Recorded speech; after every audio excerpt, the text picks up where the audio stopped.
I now yield 3 minutes to Representative Dean Phillips of Minnesota, also a member of the House Foreign Affairs Committee. The gentleman is recognized for 3 minutes. Thank you. Ilhan Omar and I are products of remarkably different life experiences. Hers began by fleeing civil war in Somalia before immigrating to the United States after 4 years in a Kenyan refugee camp, an experience that few, if any of us in this room could possibly imagine.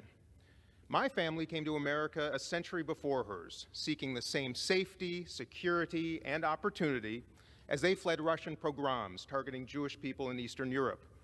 And my life began by losing my father in the Vietnam War, an American tragedy that may well have been prevented had this very chamber been filled with more voices like Ilhan Omar's. Now, don't get me wrong. Representative Omar and I regularly disagree on policy, both domestic and foreign.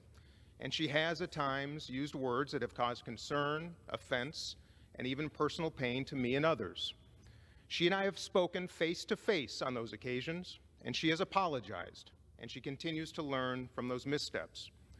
Furthermore, she has never posted a video depicting herself decapitating and killing fellow members of Congress. She doesn't question whether a plane really smashed into the Pentagon on 9/11. She does not wonder if school shootings in America are staged. She has not propagated the absurd notion that space lasers financed by the Rothschild family are the cause of wildfires in California. She has never equated vaccine mandates with Adolf Hitler. And she has never, ever expressed support for executing leaders of the United States Congress. Now, being a conspiracy theorist alone is not grounds for removal from committees, I'll admit that. But depicting violence or supporting violence against fellow members of Congress is grounds for removal, be it a Democrat or a Republican. But no one has accused Representative Omar of depicting or supporting violence against anyone in this chamber.